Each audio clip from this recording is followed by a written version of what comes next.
With inflation at its highest point since Jimmy Carter was at the helm, Biden trying to get people fired from their jobs for not taking the vaccine, even if they have natural immunity, and work throughout the pandemic, and other major issues taking place in Joe Biden's first year as president. Understandably, others agree with even former President Barack Obama's statement of never underestimating Joe's ability to F things up. With President Biden having a chance to reflect on his first year of presidency during the State of the Union speech, Republicans, unsurprisingly, weren't all that impressed.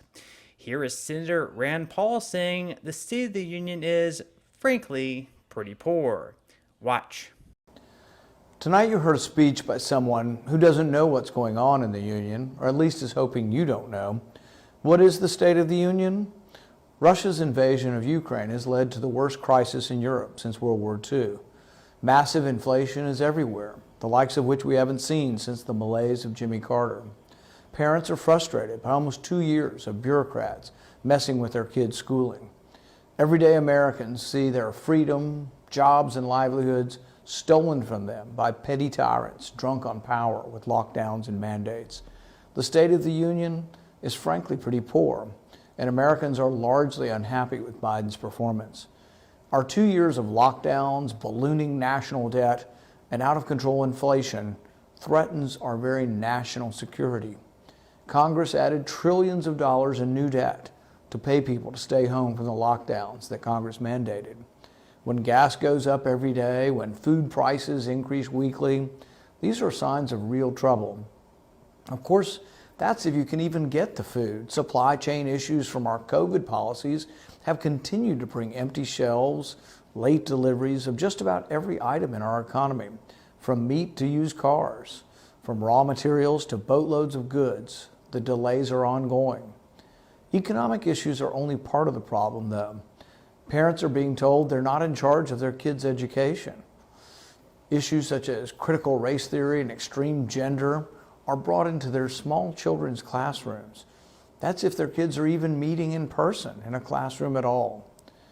Biden and his followers want you to believe that they're following the science, but it looks more like political science to many of us.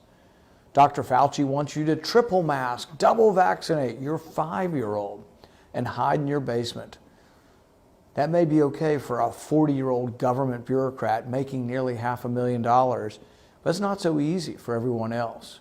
And really, the scientific evidence for vaccinating children is not convincing. There have been many casualties of the Biden policy so far: science, freedom, prosperity, strength in the world. These are not small matters, and they've all happened in barely over a year. I shudder to think what will happen if these policies continue unchecked. Democrats in Congress who clapped and cheered tonight bear much of the blame as well. They passed the spending bills and enabled the appointees who have made this mess. Thankfully, one thing I can say without flinching about is that Americans, that we still are the greatest country, and that our State of the Union can and will bounce back. We can get our spending under control. We can retake our freedom. We can stop the left from taking over our schools, and we can fix our foreign policy. It starts now. Parents are fighting back. People are listening to other voices with real science on their side, and men and women are running for office to take back Congress. Next year, I am hopeful that the message will be better, our outlook brighter. For now, keep fighting and hoping that our best days can and will be ahead of us.